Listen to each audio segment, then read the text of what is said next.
Hello! Kansi on haettu pajalta. Se vaatii pikkusen viimeistelyä, eli karstaan poistoa jonkun verran pakokanaviin oli jäänyt pesussa karstaa. Ja venttiilit pitää puhistella, ne pitää läpätä ja varmaan kasatakin tuo kansi ennen kuin se voi laittaa tuohon autoon. Mutta ennen kuin lähdetään niitä tekemään, niin maalataan tämä nyt mustaksi ja katsotaan minkälainen siitä sitten tulee. Osat ei ole vielä tullut, mutta tuon kannen parissa me pystytään kuitenkin nyt tällä kertaa tekemään taas etteenkä sitä tätä juttua. Mutta ei siinä, lähdetään hommailemaan semmosia.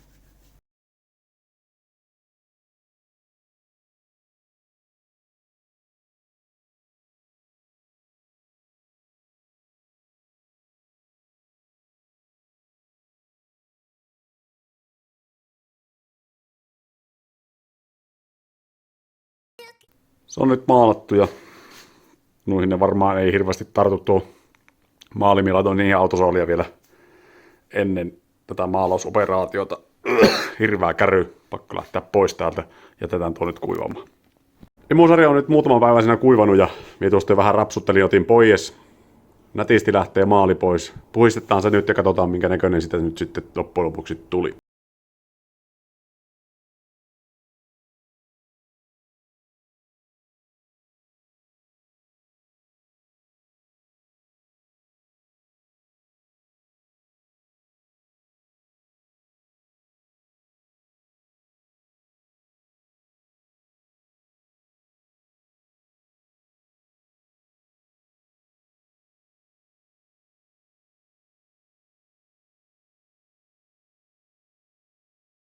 Se olisi nyt valmis.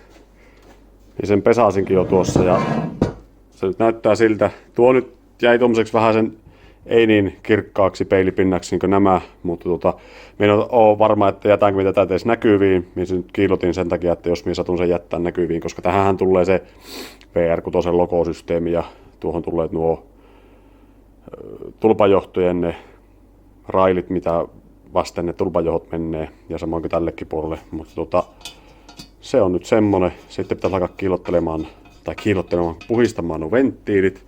Mikä kävi hakkeen vaan messinkin laikan, panin sen tuohon pylväsporakanneeseen kiinni ja koitan mahdollisimman vähän sen noita hioa ja osua noihin tiivistepintoihin. Sen jälkeen pitäisi alkaa läppäilemään ja kävi hakkeen tommosen, mitähän tuo maksoi, 2-3 euroa tommosen tutiin ja sitten hiomatahanaa. Mutta eipä siinä.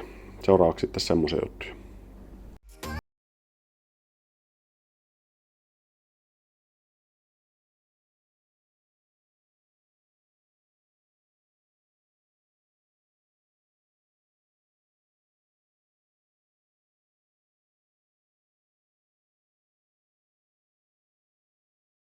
Niin, venttiilit on nyt puhistettu. Imuventtiileissä nyt ei hirveästi ollutkaan tuota karstaa. Tällä puolella nyt oli vähän se, nämä tuli ihan kirkkaiksi.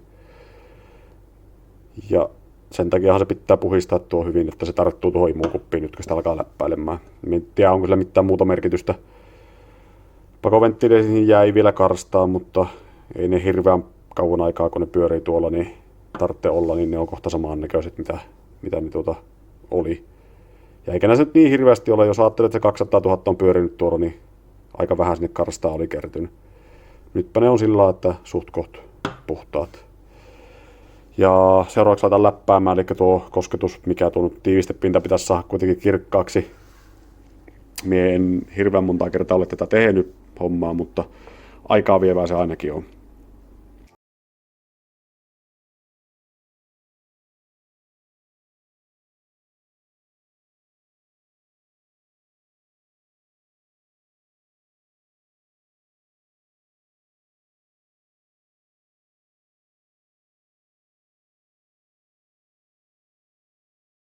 Venttiilivarren tiivisteiden kanssa piti vähän tapella. Tein tämmöisen työkalun, millä mä sain loppujen lopuksi ne pois. Normi kärkipiheillä ei puhettakaan, että lähtee irti. Ne vaan vääntyili ja meni huonoon kuntoon. Siltikin vaikka mä tein tuon, niin silti nämä meni tämmöiseksi ihan palasiksi. Tietenkin nämä menee palasiksi, kun tämä on niin kova tämä kumikin tässä jo, mutta oli hommatta pois. Nyt aletaan läppäämään niitä venttiileitä sitten.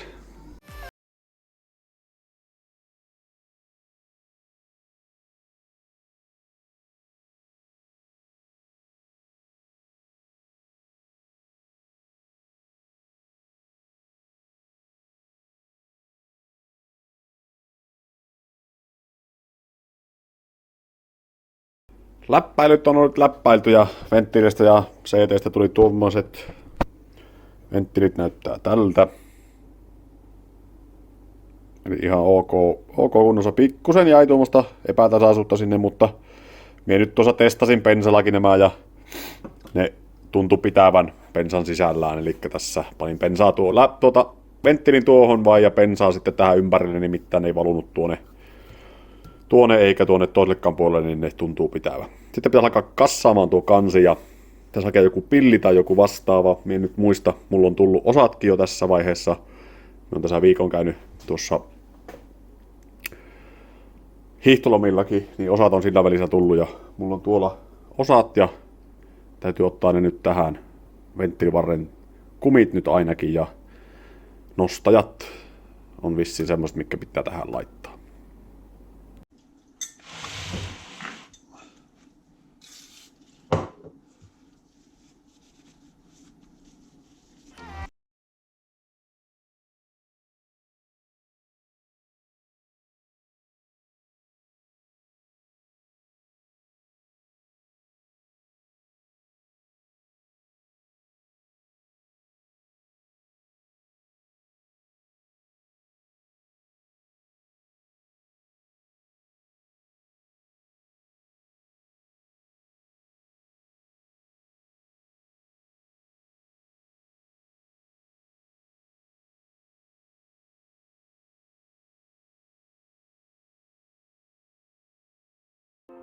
Kansi on nyt toisinpäin ja venttiilit on nyt paikallaan ja nämä venttiilivarren tiivisteet pitäisi nyt laittaa seuraavaksi.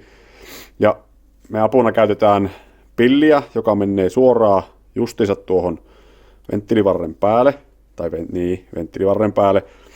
Ja sitten numeroon 12 pitkää, eikö 11 hylsää, millä me saadaan painettua tämä tuonne paikalleen.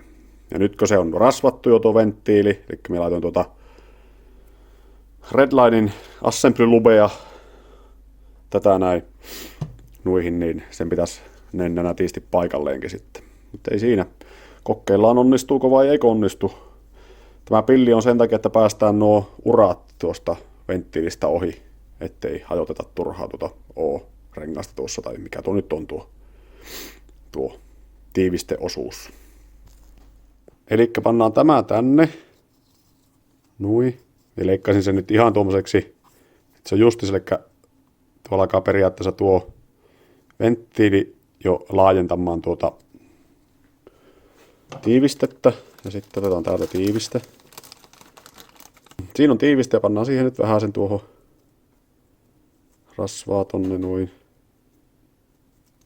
Noin. Ja sitten vaan pukataan tuosta nätisti tonne noin, niin se menee sinne hienosti. Noin, nyt se on siellä. Sitten otetaan tämä ja painetaan tonne vaan. Noin, kevyesti. Noin, tuntee, että se ottaa pohjaan kiinni. Se oli siinä ja sitten kovin hommaa repiä tuo pilli tuolta irti. Ja näitä tehdään nyt sitten vielä 9 kappaletta. Minä tuonne kerkesin jo laittaa.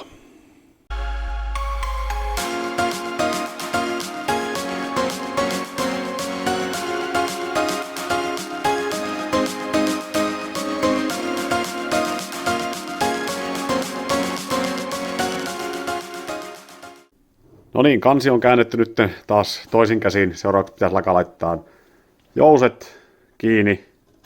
Ja täällä mulla on yksi jousi. Tuolla mulla on kaikki järjestyksessä, eli 1 imuventtiili, 1 pako, 2 imu, 2 pako ja niin edelleen. Ja tämä on 1-sylinterin pakoventtiilistä, eli periaatteessa pitäisi olla tuossa minun mielestä, jos en ole ihan väärin. Täältähän puolta sen näin. No sehän on ihan oikein, eli tuo on pakopuoleventtiili, pannaan tämä siihen. Minä nyt ensiksi varmaan tämän puhistan vielä ennen kuin minä laitan tätä paikalleen, koska täällä voi olla vähän metallihilettä.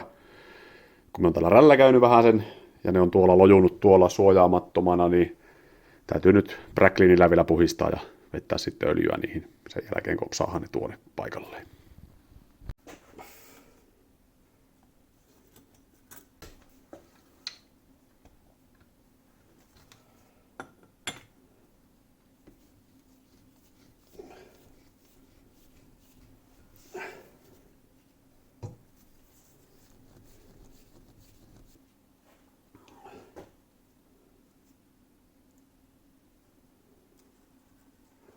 No niin, tässä voi kestää joku tovi. On kohtuu hankala saada lukot paikalleen. Tietenkin jos olisi vähän parempi työkalu, niin se voisi onnistua helpommin, mutta näillä nyt mennään. Ei voi mitään. Palataan sitten, kun mä oon saanut kaikki paikalleen.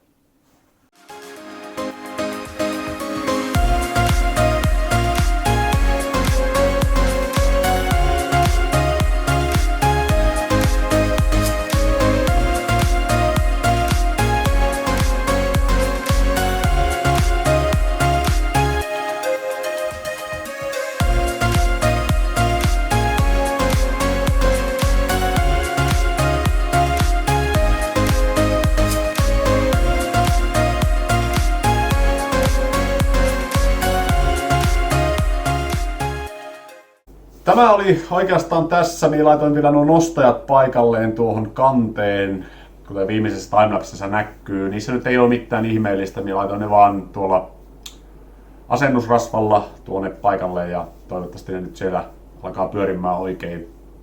Pitää vaan sitten siinä vaiheessa, kun alkaa starttailemaan tuota autoa, niin startata, että saapi öljyn painetta sinne, että nuo ei nokat ala pitää aivan hirveätä ääntä, mutta eipä siinä. Nyt on saatu kuitenkin siihen vaiheeseen, että voi alkaa loppujen lopuksi niputtamaan tätä kaikkea. Eli kansi on nyt siinä vaiheessa kasattu. Nokat milataan sitten vasta paikalleen, kun kansi on kiinni tuossa autossa jo. Ja imusarja on valmis, se on tuolla lattialla odottaa. Vielä pitää muutamia osia putsata, mutta tämä on käytännössä tässä tämä remonttiosuus. Sitten vaan seuraavassa jaksossa aletaan laittaa noita osia kiinni tuohon autoon taas takaisin. Mutta ei siinä. Tämä oli tässä tältä kertaa. Morjens!